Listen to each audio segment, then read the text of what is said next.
Biosynthesis of amino acids, nucleotides, and related molecules. The learning goals for this lecture series are nitrogen fixation, incorporation of ammonia into biomolecules, biosynthesis of amino acids, biosynthesis and degradation of heme, biosynthesis of nucleotides. We will not discuss catabolism of purines.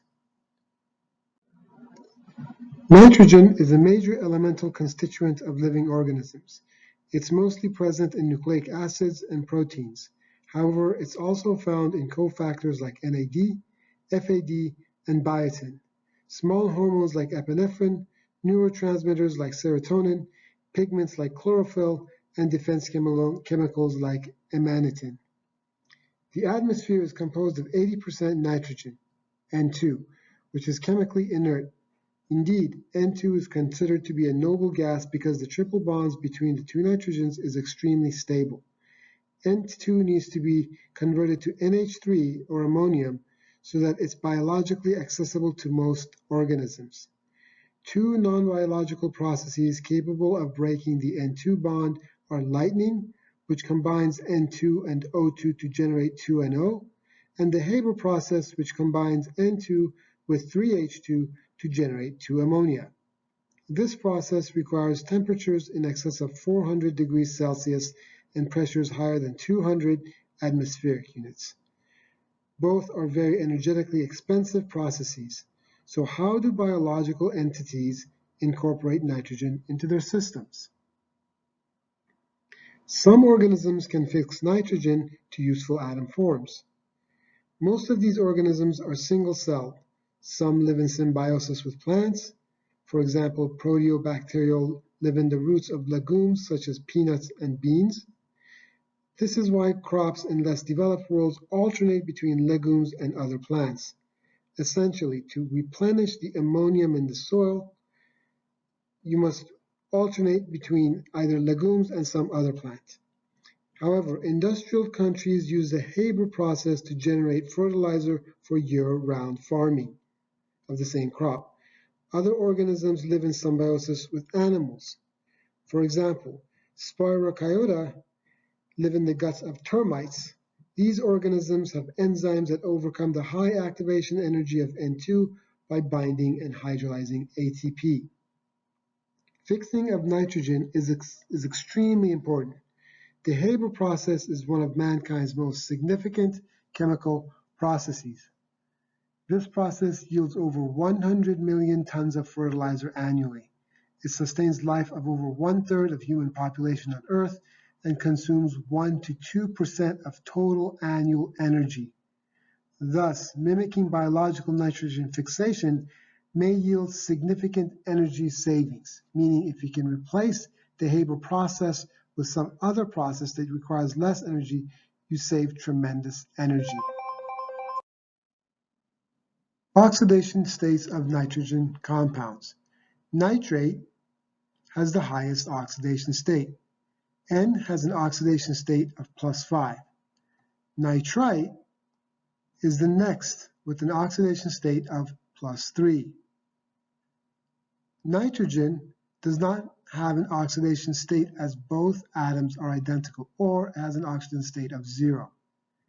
Ammonium is the most reduced compound, with the nitrogen having an oxidation state of -3. The nitrogen cycle.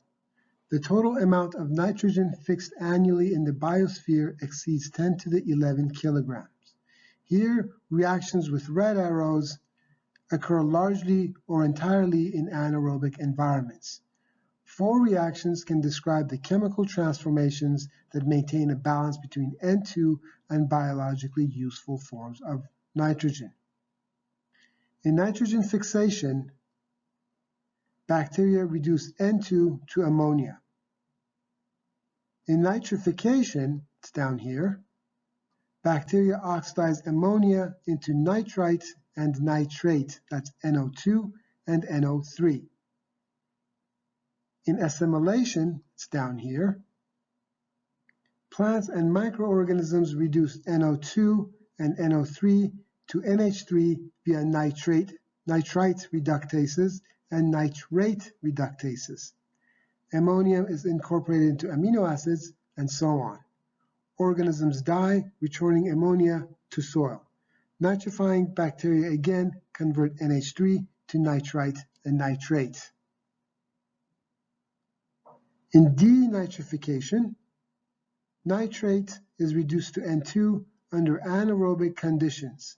Here, NO3 is the ultimate electron acceptor instead of O2, as you learned in Biochemistry 1. Two important enzymes in nitrogen assimilation. Two enzymes responsible for nitrogen assimilation are nitrate reductase and nitrite reductase. Nitrate reductase reduces NO3 to NO2. This is a large soluble protein that contains a molybdenum-possessing cofactor called Mo cofactor. It uses the reducing power of NADH to transfer 2 electrons to NO3 to generate NO2. The Mo cofactor is the final transporter of electrons in this process. Nitrite reductase reduces NO2 to ammonia. This is found in chloroplasts of plants and in some non-photosynthetic microbes. For plants, the electron comes from ferredoxin. In non-photosynthetic microbes, the electron comes from NADPH. So here you're seeing ferredoxin reduced, being oxidized and passing its electrons to this iron-sulfur center. The oxidation of ferredoxin passes the electrons to nitrite reductase, which then passes the 6 electrons to NO2 to generate ammonia. Nitrogen fixation is carried out by the nitrogenase complex. Fixation of N2 to ammonium is an exergonic reaction, but this is very slow due to the triple bond's high activation energy. The nitrogenase complex uses ATP binding and hydrolysis to overcome the activation energy. It passes electrons to N2. This is the final location where N2 is located, and the electrons are passed from the top to the bottom. Here's a blow-up figure of this region showing only where the ATPs binds, the magnesiums associated with the ATP.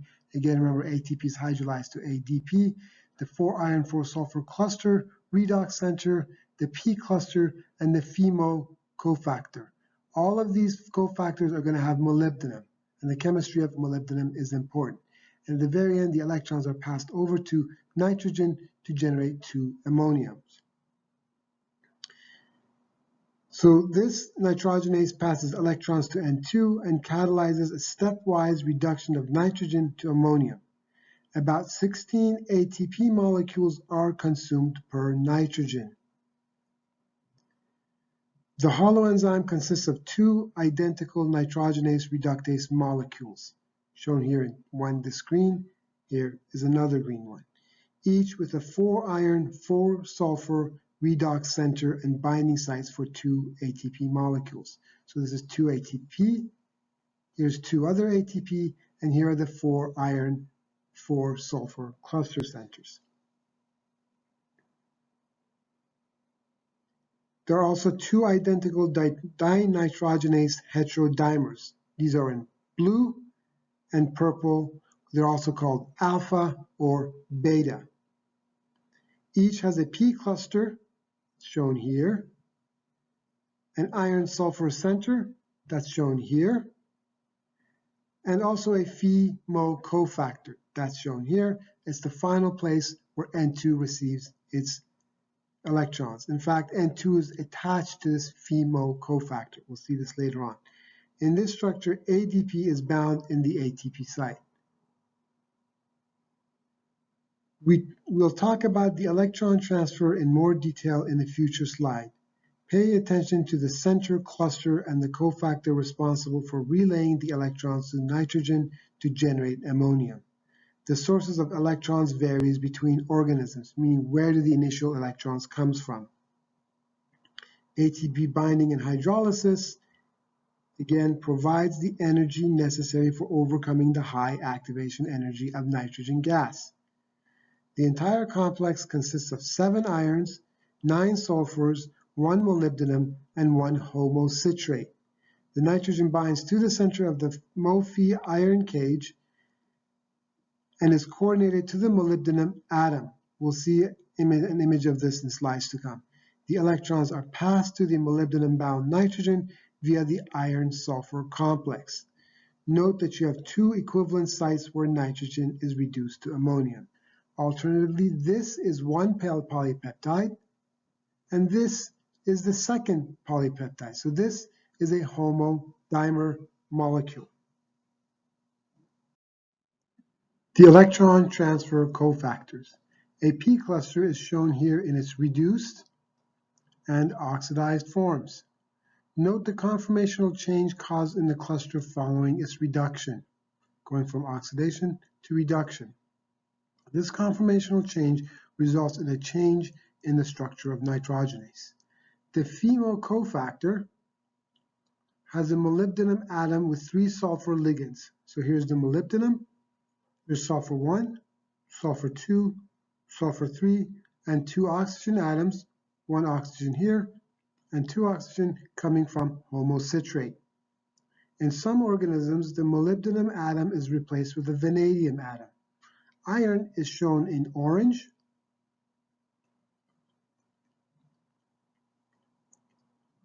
and sulfur in yellow. Nitrogen fixation by the nitrogenase complex. Here is the flowchart of where the electrons come from and how they are passed to N2 to generate ammonium.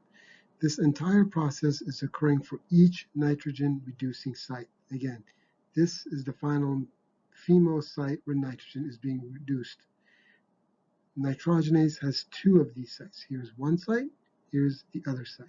And this entire process on the right-hand side is for a single site.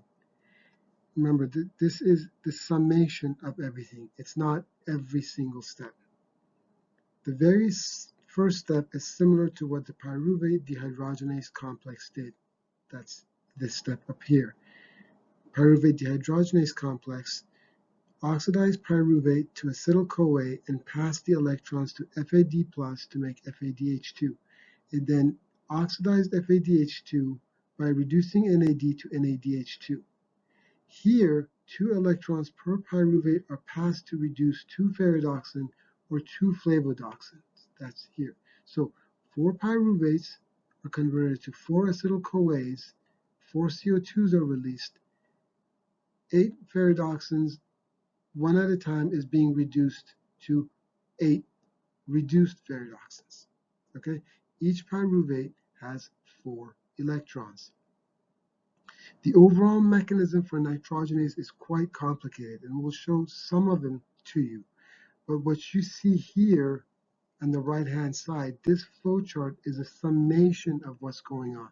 So while you have 2 ATP binding and hydrolysis sites, this process occurs multiple times to require a total of 16 ATP molecules to break 1 nitrogen to generate 2 ammonia. Okay, and of the 8 electrons that are being passed, 6 are used to reduce N2 to NH4, and the other 2 electrons are used to put 2 protons together to make hydrogen gas. Okay, so the way to read this is like wheels in a clock. Right? This wheel is spinning in this direction, which is anti-clockwise. Pyruvate is being oxidized to acetyl-CoA. These electrons are passed to oxidized ferredoxin to generate reduced ferredoxin. The ferredoxin passes its electrons, itself becomes oxidized, and it passes those electrons to oxidized dinitrogenase to generate reduced dinitrogenase. These reduced dinitrogenase then pass their electrons to oxidized dinitrogenase, that's the one over here, and this becomes reduced dinitrogenase. So that's how this entire process works. Okay. And because we're looking at a summation here, it makes it essentially impossible to understand really what's going on. And you have to do experiments at each step to figure out what's being reduced, what's being oxidized, where the electrons are coming from, where the electrons are going. Okay, so 4 pyruvates are oxidized to reduce 8 ferredoxin or 8 flavodoxins. The 8 reduced ferredoxins or flavodoxins reduced 8 oxidized dinitrogenases present in nitrogenase.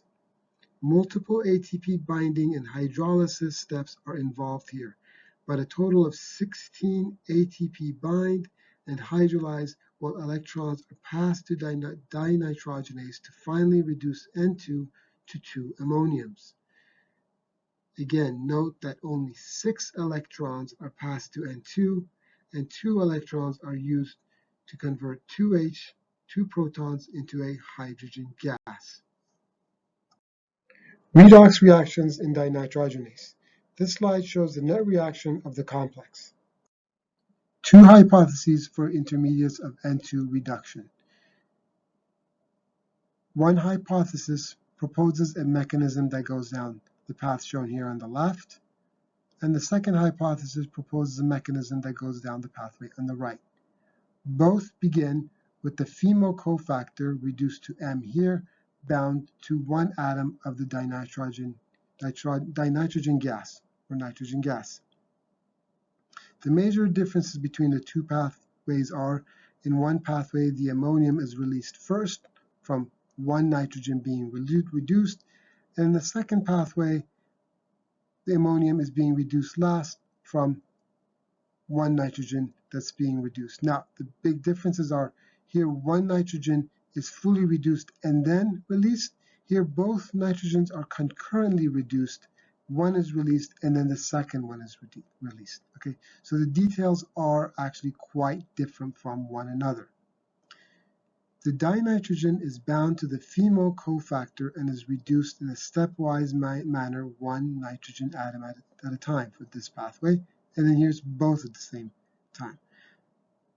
The details of the two hypotheses is not so important for this course. However, I want to show you how you can have multiple hypotheses or multiple mechanisms proposed for the same reaction.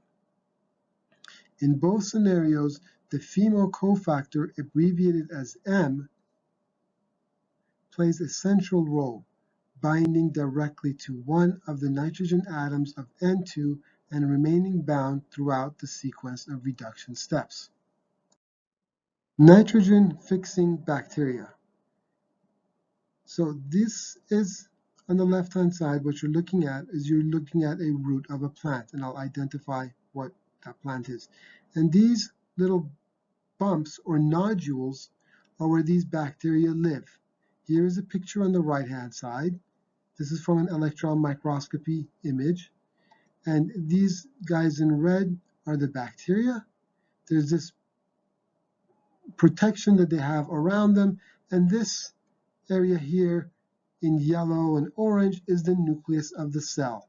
So the bacteria are living inside the eukaryotic cell, which is responsible for making these nodules. So many of these eukaryotic cells, eukaryotic plants, or plants or eukaryotes, make up these nodules. So these bacteria live in nodules located on the roots of some plants.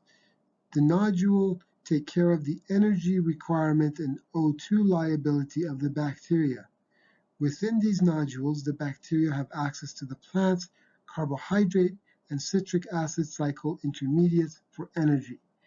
Bacteria are covered with leg hemoglobin to bind O2 and prevent corruption of the catalyst in dinitrogenase.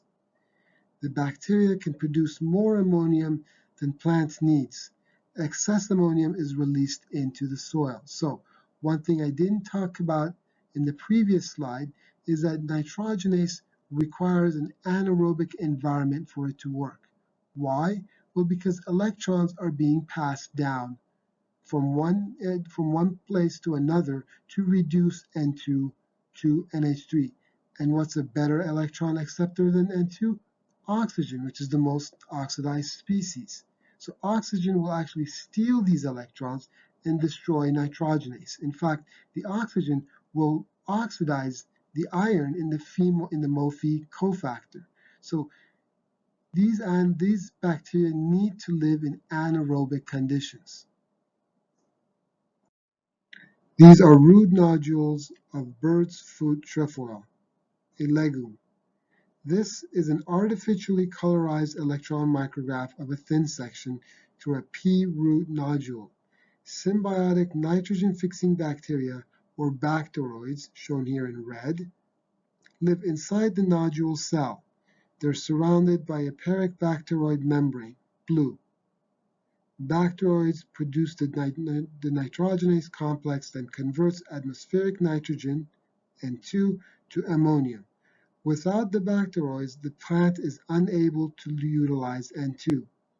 The infected root cell provides some factors essential for nitrogen fixation, including leg hemoglobin. This heme protein has a very high binding affinity for oxygen, which strongly inhibits nitrogenase. So the purpose of this hemoglobin is to protect these bacteria from becoming oxidized. The cell nucleus is shown in yellow-green, again as I described before.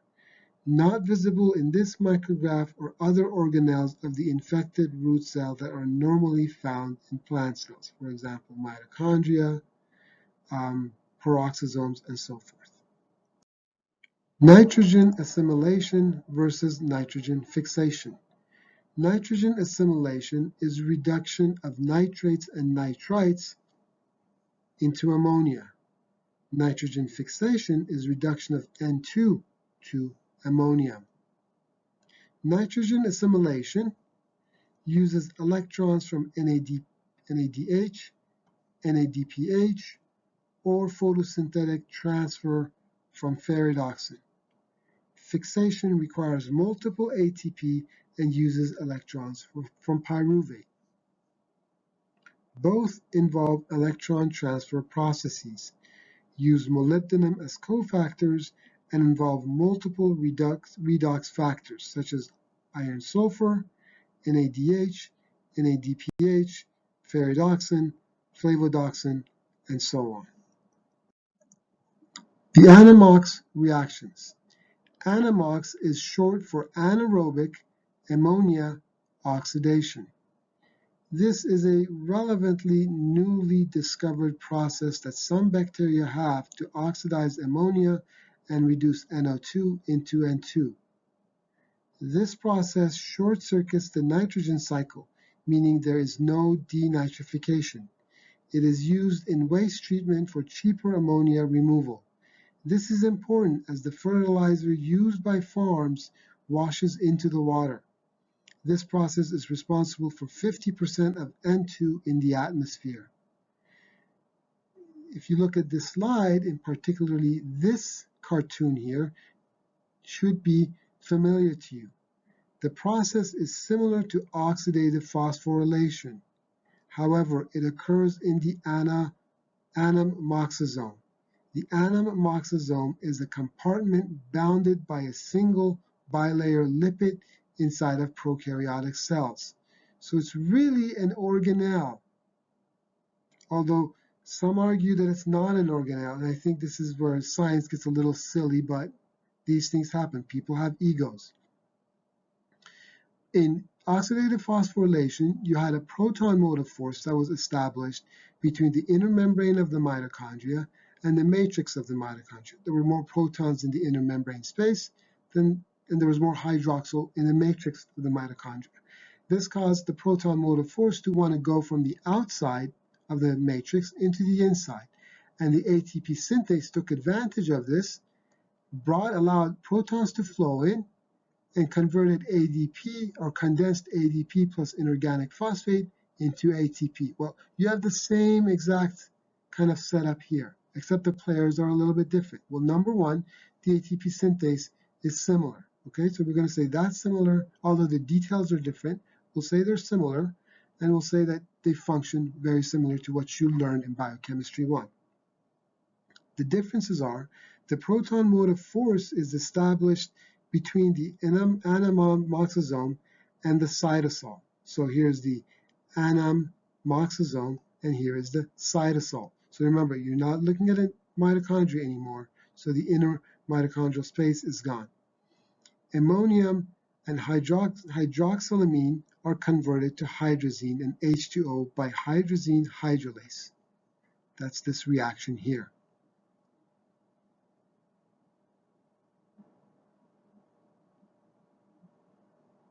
Hydrazine is highly toxic and used as a propellant for spacecrafts. That's hydrazine over here.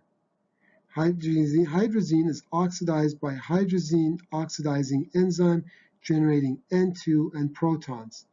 That's here. So you're getting N2 and you're getting protons. This is released into the atmosphere. We're not going to talk about how it's released into the atmosphere, but you can simply think about it's nonpolar and it can possibly diffuse through the membrane. The protons generate the proton gradient force that I described earlier for ATP synthesis. On the anamoxazome exterior, protons are used by nitrite-reducing enzyme producing hydroxylamine and completing the cycle. All of the anamoxazome enzymes are embedded in the anamoxazome membrane. The bacteria possessing anamoxazome are quite unusual. They have DNA enclosed in membranes, which may be similar to the nucleus. Again, so you're getting some weird stuff going on here. Very different than E. coli. Hydrazine is highly toxic, reactive, nonpolar, and diffuses easily across membranes. To address this problem, the anamoxazome phospholipids of the membranes of these bacteria are made of lateranes. These are fatty acid chains that contain cyclobutene rings that stack tightly and slow the diffusion of hydrazine. These are the cyclobutene rings. You can see there's 4 membered rings, and they stack on top of one another, making a nonpolar hydrophobic wall. These are the phospholipid head groups on the left-hand side and on the right-hand side, and these cyclobutene rings are sitting essentially in the center of the bilayered membrane. Ammonia is incorporated into biomolecules through glutamate and glutamine. You've seen chemistry like this before. Glutamate is phosphorylated to gamma-glutamyl phosphate, then aminated by glutamine synthetase to generate glutamine. This is a surface cartoon of bacterial type 1 glutamine synthetase. This view shows 6 of 12 of the 12 identical subunits. A second layer of 6 subunits lies directly beneath the 6 shown. 1, 2, 3, 4, 5, 6. This is a homododecamer protein complex. Each of the 12 subunits has an active site, where ATP and glutamate are bound in orientations that favor transfer of a phosphoryl group from ATP to the side chain carboxyl of glutamate. In this crystal structure, ADP occupies the ATP site. So what it's called is generally an ATP, but it's an ATP binding protein. It binds ATP, but remember, as you hydrolyze ATP, you generate ADP. So you're always going to have either ATP or ADP, and sometimes empty sites.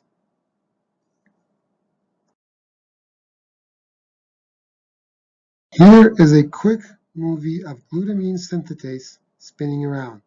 The movie was made with Chimera X. Adenylation of glutamine synthetase. Glutamine synthetase is adenylated as a means of regulation. You've seen this covalent modification many times before. However, this may be the first time you've seen it done to a protein. The attachment of AMP occurs on a tyrosine hydroxyl of the enzyme. I personally don't like when residue numbers are used in the textbook because the residue number will vary from one organism to another and also possibly from one isoenzyme to another. The addition of AMP to glutamine synthetase assists in inhibiting its activity by increasing its sensitivity to inhibitors. So here we're looking at two figures. Figure A shows the details of the chemical moiety, and figure B shows the pathway involved in this process.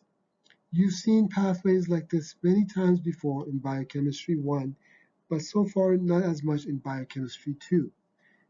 So this pathway is cyclical, meaning you can start in one, we'll describe it, and you can return back to the other point. So the important point is not to think about before this happens this, or before that happens this, because it's a cycle. There is no beginning and there is no end to a circle. It all depends at where do you want to start from.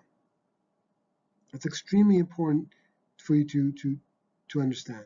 So we are going to start under high alpha-ketoglutarate concentrations. That's here.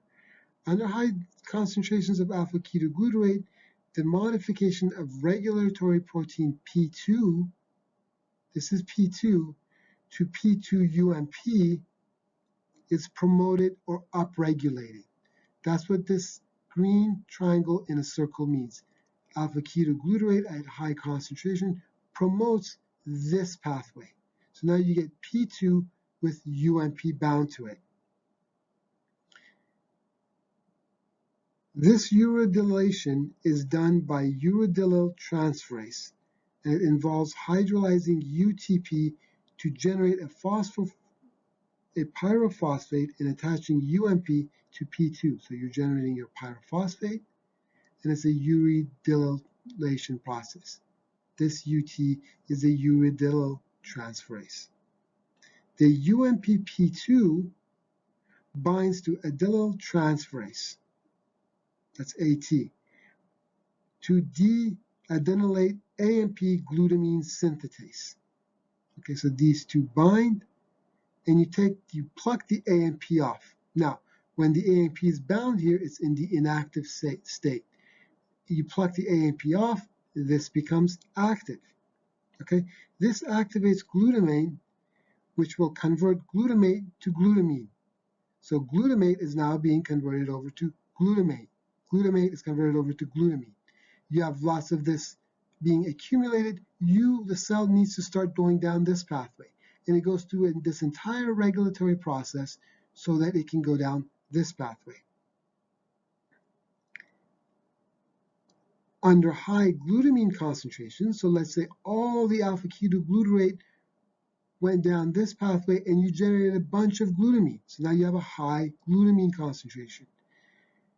The conversion of P2 to P2-UMP is inhibited. So glutamine actually inhibits this uridylyl transferase activity. So you don't generate this, and instead you are promoting this pathway where you have P2. Okay? So if you had P2-UMP in the cell, because this is not promoted, this is naturally promoted. The UMP is being plucked off. So you're generating P2. The free P2 binds adenylyl transferase, the same enzyme that's bound here. So P2-UMP binds this enzyme, allowing this reaction to occur.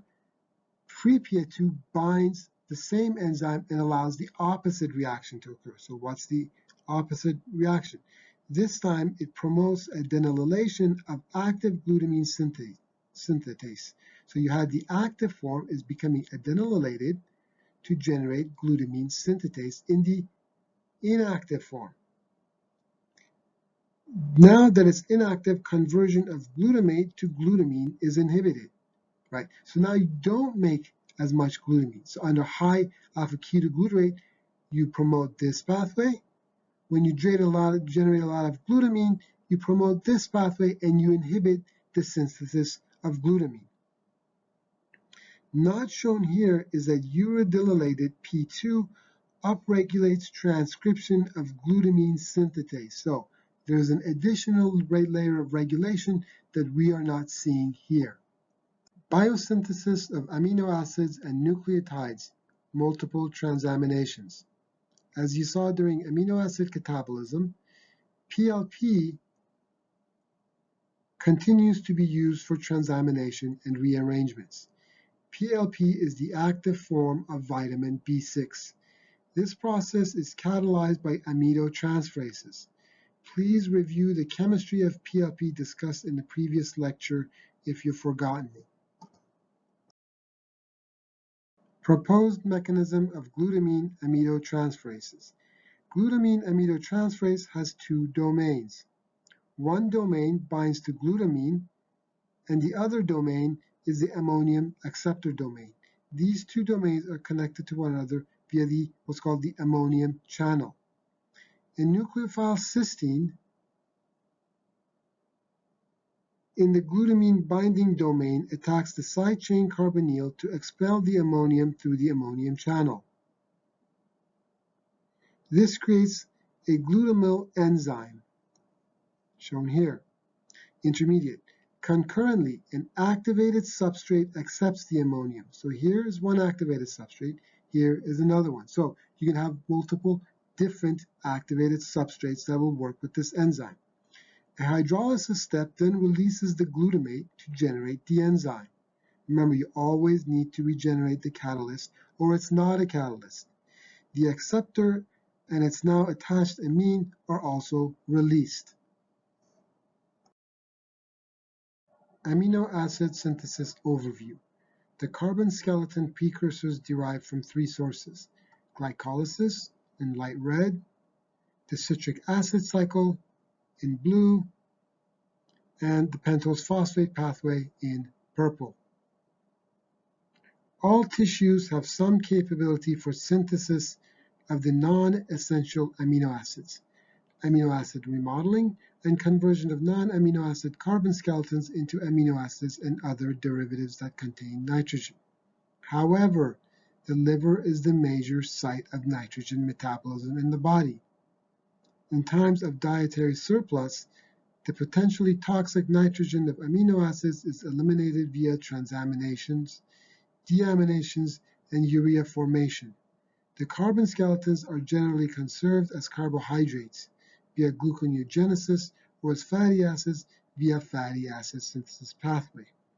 In this respect, amino acids fall into three categories: glucogenic, ketogenic, or glucogenic and ketogenic. Glucogenic amino acids are those that give rise to a net product or to a net production of pyruvate or TCA cycle intermediates, such as 2-oxoglutarate, alpha-ketoglutarate, or oxaloacetate, all of which are precursors to glucose via gluconeogenesis. All amino acids except lysine and leucine are at least partially glucogenic.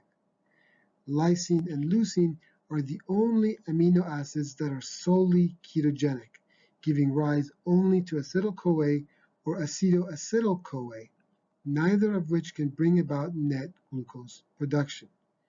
There are 7 precursors to all amino acids, shown here in colored boxes: alpha-ketoglutarate, oxaloacetate, pyruvate, 3-phosphoglycerate, phosphoenolpyruvate, ribose 5-phosphate, and erythrose 4-phosphate. Bacteria can synthesize all 20 amino acids. In fact, you can raise E. coli in the presence of sugar and ammonium in the right pH. Mammals obviously require some in diet, those being your essential amino acids, and the 7 I mentioned are precursors to all amino acids. Amino acid biosynthetic families, grouped by metabolic precursors.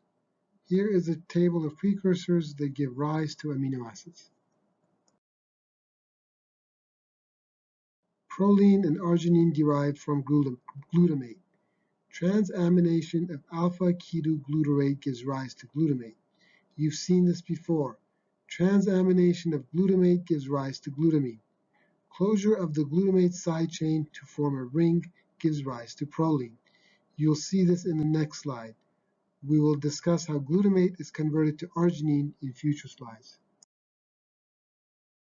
Biosynthesis of proline and arginine from glutamate in bacteria. Here, glutamate is reduced to glutamate gamma-semialdehyde via a gamma-glutamate phosphate. The side chain of glutamate gamma-semialdehyde forms a shift base with the main chain of amine to form delta-1 pyrroline 5-carboxylate, or PSC. So side chain, main chain, they form a ring to form this delta or P5S. Reduction of this molecule with NADPH produces proline. Glutamate gamma-semialdehyde is also used for making arginine.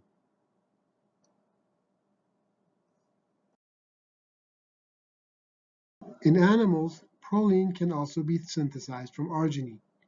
Here you see that glutamate gamma-semialdehyde is converted to ornithine by ornithine delta aminotransferase. If you remember from the urea cycle, ornithine can give rise to arginine. Glycine and cysteine are derived from serine. Serine is derived from 3-phosphoglycerate. Serine can be converted to glycine and cysteine. Serine derives from 3-phosphoglycerate of glycolysis. Remember that 3-phosphoglycerate comes from dephosphorylation of 1,3-bisphosphoglycerate. This was the first step that generated an ATP molecule in glycolysis. 3-phosphoglycerate is oxidized to 3-phosphohydroxypyruvate. This is then transaminated to 3-phosphoserine, where glutamate is converted to alpha-ketoglutarate. 3-phosphoserine is then dephosphorylated to serine. Thus, this is a reduction, transamination, and dephosphorylation reaction. Glycine derives from serine. This is a continuation of the last slide. The C-beta carbon from serine is removed using tetrahydrofolate and PLP by serine hydroxymethyltransferase. Biosynthesis of cysteine from homocysteine and serine in mammals. In mammals, sulfur is recycled from methionine degradation. Plucking off the last methyl group from methionine creates homocysteine,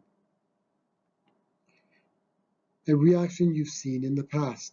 Addition of homocysteine to serine creates cystathionine. This is another reaction you've seen in the past. Cystathionine is then hydrolyzed to generate alpha-ketoglutarate and cysteine. So where does the sulfur in methionine come from? Well, why do you think methionine is considered an essential amino acid? Plants and bacteria can use sulfates as the source of sulfur. Oxaloacetate yields aspartic acid, which yields asparagine, methionine, lysine, and threonine. The question you should be asking yourself is, I thought methionine was an essential amino acid.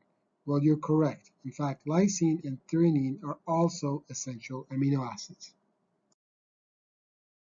Here is a mega slide showing the synthesis of asparagine, methionine, lysine, and threonine from aspartic acid on the left, and synthesis of alanine, valine, leucine, isoleucine from pyruvate on the right. Note that the two pathways can talk when threonine is converted over to alpha-ketoglutarate, which can be converted into isoleucine.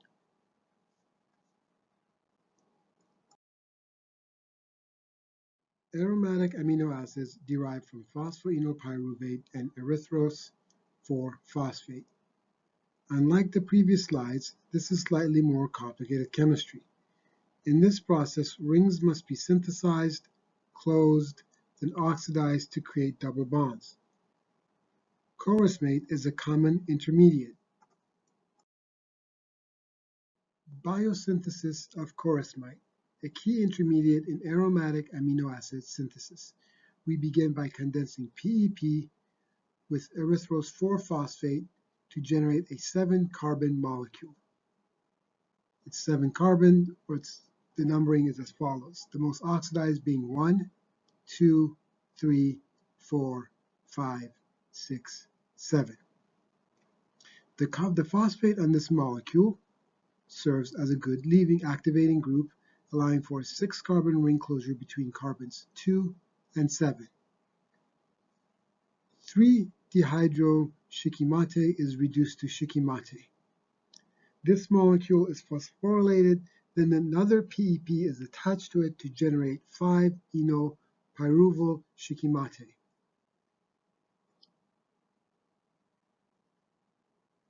The dephosphorylation of this molecule makes chorismate.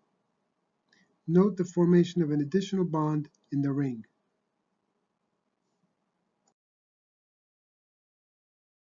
Chorismate is a precursor to tyrosine and phenylalanine. Chorismate mutase moves the enopyruvate of chorismate to the meta position to generate prephenate. This molecule is then converted to either tyrosine or phenylalanine. An oxidation step is involved in making tyrosine. Here's where the oxidation step occurs. And the mutase moves this pyruvate to this position.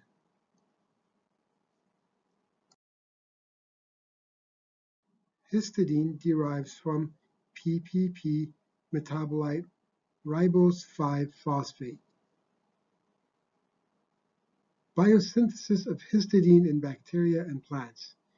Atoms derived from 5-phosphoribosyl 1-pyrophosphate, or PRPP for short, and ATP are shaded light red for PRPP and blue for ATP. 2 of the histidine nitrogens are derived from the side chain of glutamine and main chain of glutamate, shown in green. Note that the derivative of ATP remaining after step 5, ACAR, is an intermediate in purine synthesis. So for this entire pathway, you don't have to obviously commit this entire pathway to mind, but it's just to show you that histidine is one of the unique amino acids whose synthesis is actually quite is far more sophisticated than the others, and involves ATP being attached to PRPP.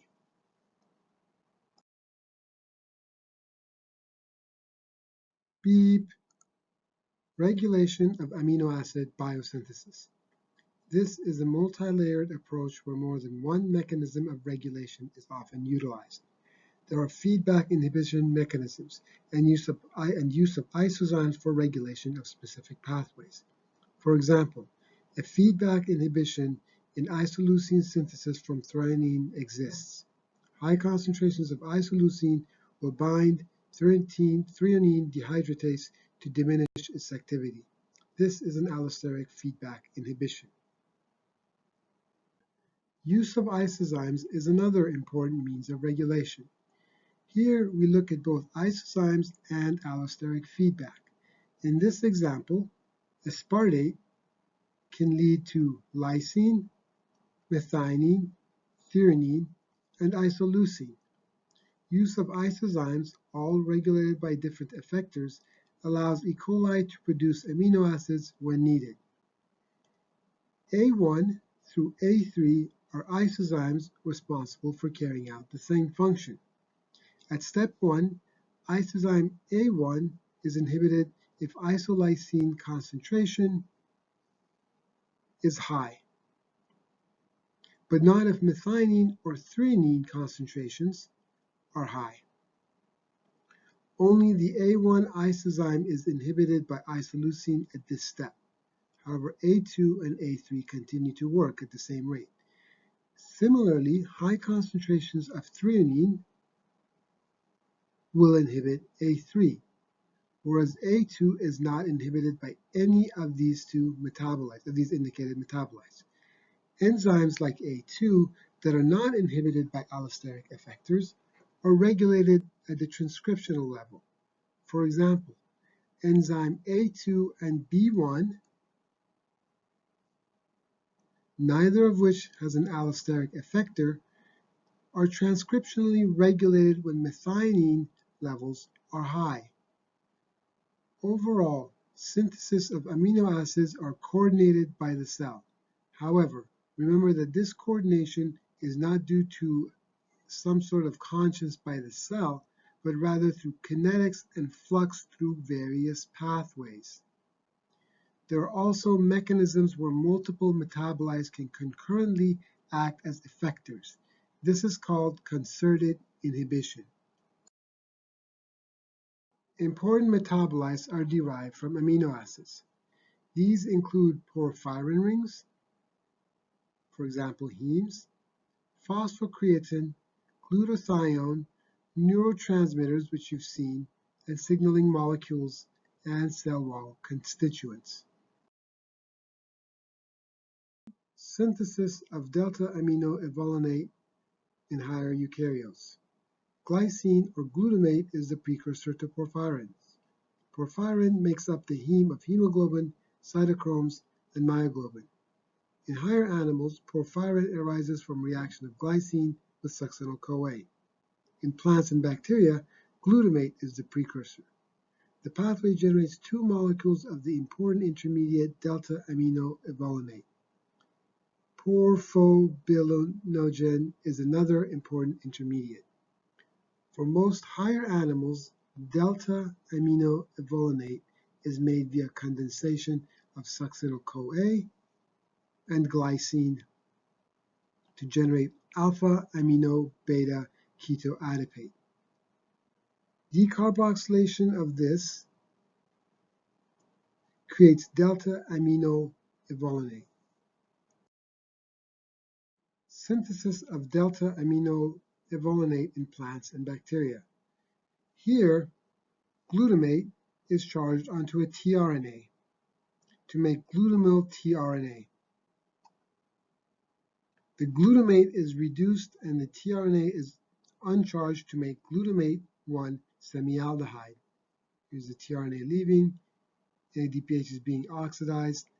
This what used to be a carboxylic acid is being made into an aldehyde.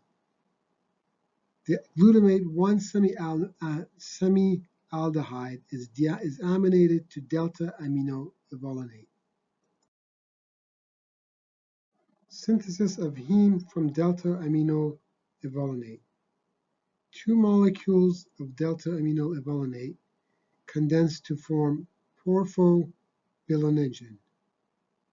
Four of these molecules combine to form protoporphyrin. Iron is inserted into the center of protophyrin with the enzyme ferrochelatase. AC represents acetyl, PR represents propanol. Most animals synthesize their own heme. Mutations or misregulation of enzymes in the heme biosynthesis pathway lead to porphyrus. This is when precursors accumulate in red blood cells, body fluids, and liver. For example, accumulation of precursor uroporphyrinogen 1 results in urine becoming discolored, pink to dark purplish depending on light and heat exposure. Teeth may show red fluorescence under UV light. Skin becomes sensitive to UV light and there is a craving for heme. This condition may be a biochemical basis for the vampire myths. Formation and breakdown of bilirubin. Heme, from degradation of erythrocytes, is degraded to bilirubin in 2 steps. Heme oxygenase linearizes heme to create biliverdin, which is a green compound that's seen in bruise. Biliverdin reductase converts biliverdin to bilirubin. There is a reduction at these 2 double bonds. Bilirubin is a yellow compound that travels bound to serum albumin in the bloodstream. This is the major pigment of urine. Bilirubin is further degraded by intestinal microbiota to stercobilin. In this slide, M represents methyl, V represents vinyl, E ethyl, and PR-propanol. For ease of comparison, these structures are shown in linear form, rather than in their correct stereochemical conformations. Glycine and arginine are precursors of creatine and phosphocreatine. Phosphocreatine stores more energy than ATP. Muscles use phosphocreatine for energy. Its hydrolysis creates creatine, which is a stable compound due to the presence of its resonance structure.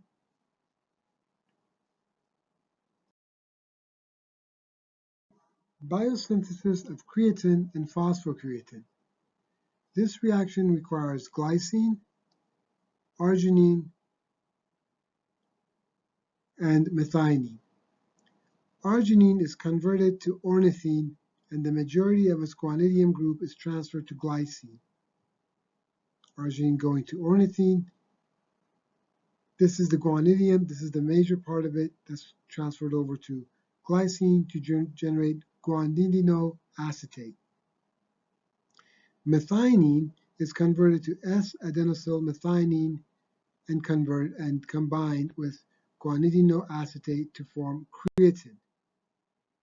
Phosphorylation of creatine creates phosphocreatine. Glutathione derives from glutamic acid, cysteine, and glycine. In Biochemistry 1, you should have discussed how the cell uses GSH, or glutathione, for oxidation reduction reactions, particularly in dealing with oxidative damage. This metabolite keeps protein and metal cations reduced. It also keeps redox enzymes in the reduced state. It is generated by the condensation of glutamate and cysteine to generate gamma-glucis. This reaction occurs between the side chain carboxylate of glutamate and the main chain amine of cysteine. Here's glutamic acid, its side chain, main chain of cysteine.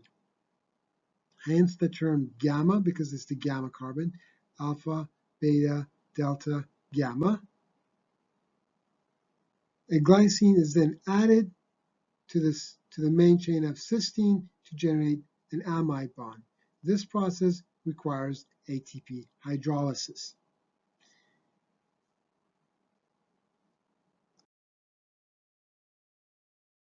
Some neurotransmitters are derived from amino acids. We discussed how serotonin is made from tryptophan. Here you can see that additional neurotransmitters can be made from other amino acids. The key step is the same in each case. A PLP-dependent decarboxylation shaded in light red. Each of these metabolites serves a function other than what is shown here.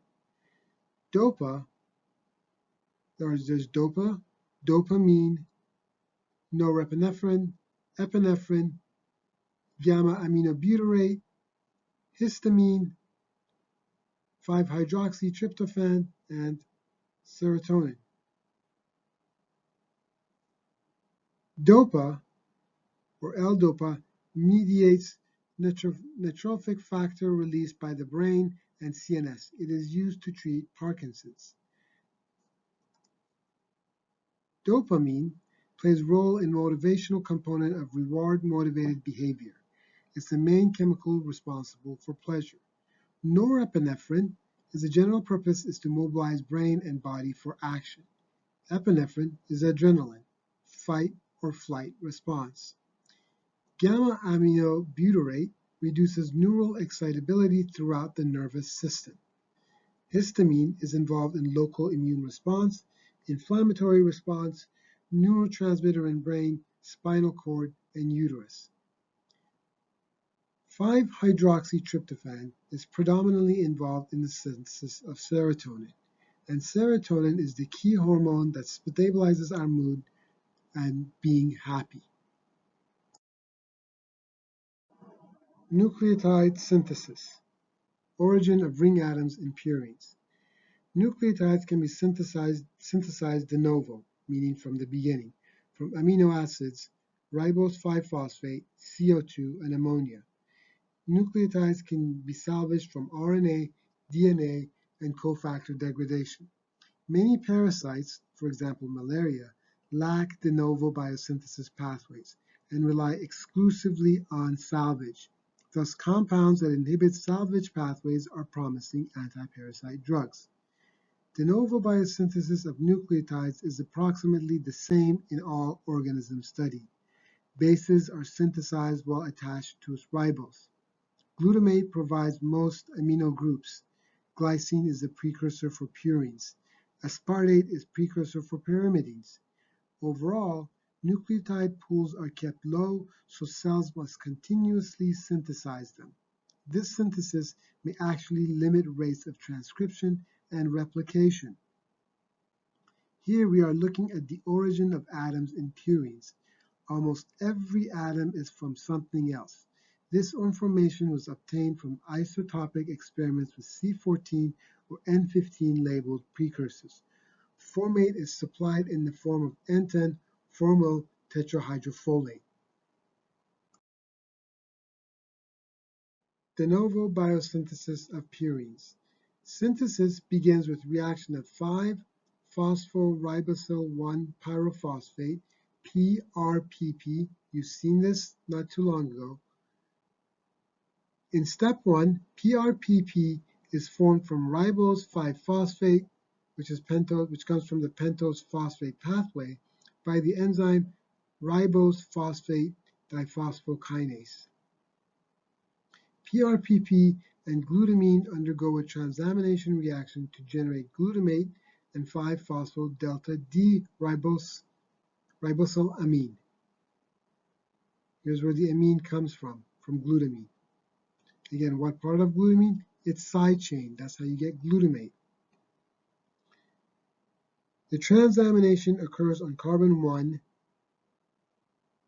of PRPP. This process releases the pyrophosphate from PRPP. This is the pyrophosphate. It has been released. This process, in step 2, glycine is attached to the amine, which was attached to carbon number 1. Here's that amine. Glycine is attached to that group. So here's that amine, and this is the glycine that has been attached to it. And R is short for this group over here.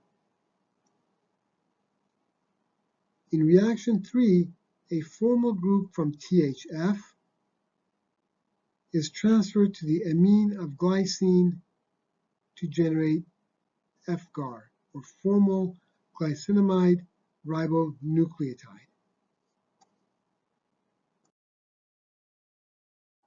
Step 4 involves another transamination reaction, which transfers an amine from the side chain of glutamine to generate the shift base in FGAM. That's over here. In step 5, the ring closes again via shift base reaction to generate AIR. Here is where the shift base bond occurs. We now have the 5-membered ring of purines. This is the part that we have just synthesized. And remember that the ribose sugar is coming off of this nitrogen. In reaction 6, air is carboxylated on the amine that originated from the side chain of glutamine to generate N5-CAIR. In step 7, this carboxylic group moves over to the carbon that originates from glycine. Moves from here to here. An alternative pathway places the carboxylate directly on this carbon. This is an alternative pathway. In step 8, an aspartate is attached via its main chain amine to this carboxylate. Here's your aspartate, here's the main chain amine, and it's attached to this carboxylate. This is a peptide bond that requires the binding and hydrolysis of ATP. In reaction 9, hydrolysis of Cy-Car generates fumarate and iCar. So this is being hydrolyzed. This is the fumarate, that's the leaving group, and that generates you iCar. The nitrogen from the main chain of aspartate is left behind on iCar. In step 10, a formate from THF, that's tetrahydrofolate, is attached to the amine that originated from the side chain of glutamine. In step 11, another Schiff-base reaction closes the ring to generate IMP. Here, if we're getting a Schiff-base being formed, this is IMP. This is the first intermediate with a full purine ring. Synthesis of AMP and GMP from IMP. Again, we just discussed how IMP is made. This pathway goes to AMP, and this pathway goes to GMP. The biosynthesis of AMP requires binding and hydrolysis of GTP. The biosynthesis of GMP requires ATP binding and hydrolysis, the last step. Both reactions require the consumption of an amino acid. Here, an aspartate is being consumed. Here, a glutamine is being consumed.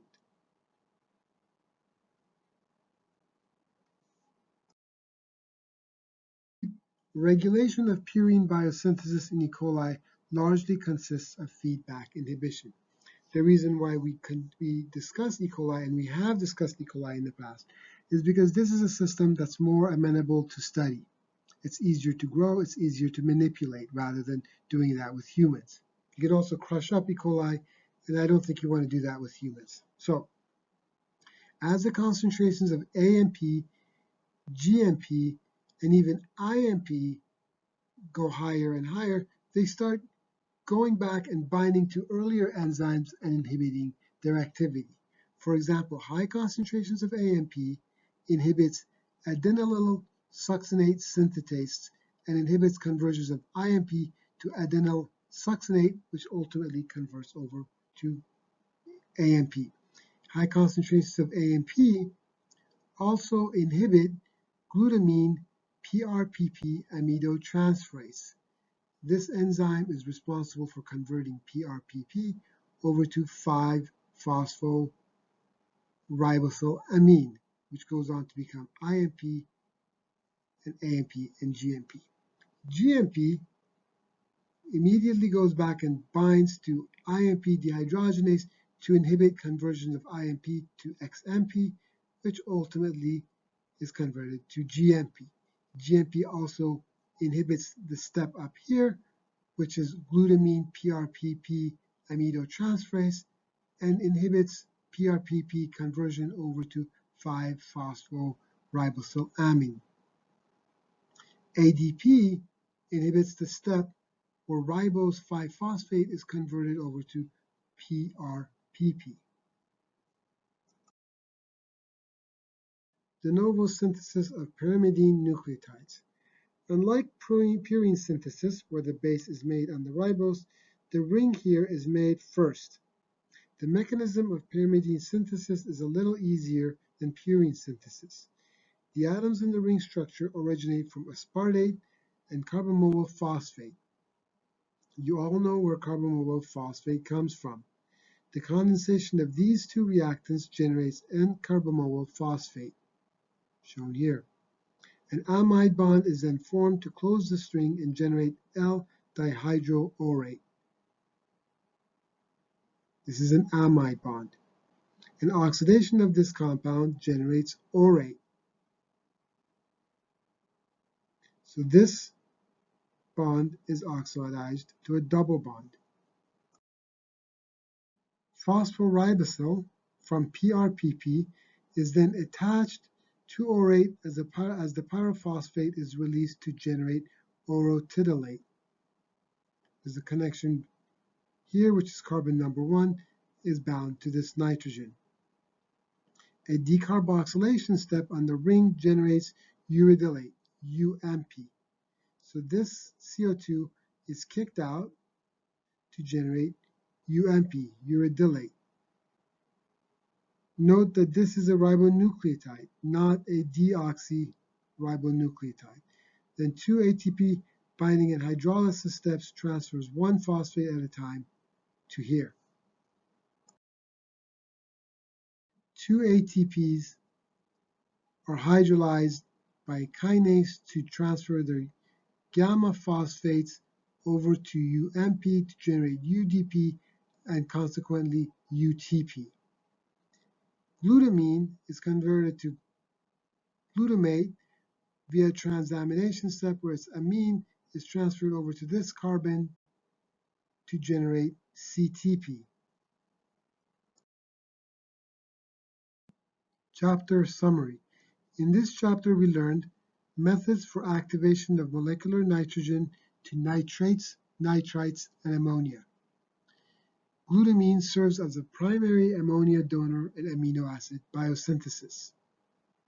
The 20 common amino acids are synthesized from alpha-ketoglutarate, 3-phosphoglycerate, oxaloacetate, pyruvate, phosphoenolpyruvate, erythrose 4-phosphate, and ribose 5-phosphate. Nucleotides can be synthesized either de novo from simple precursors or reassembled from scavenged nucleobases. Purines are synthesized on the ribose, while pyrimidine rings are assembled prior to attachment to ribose. Ribonucleotides are constructed prior to modification to product deoxyribonucleotides. The purine degradation pathway in most organisms leads to uric acid, but the fate of uric acid is species specific. This last step was not covered in the lecture.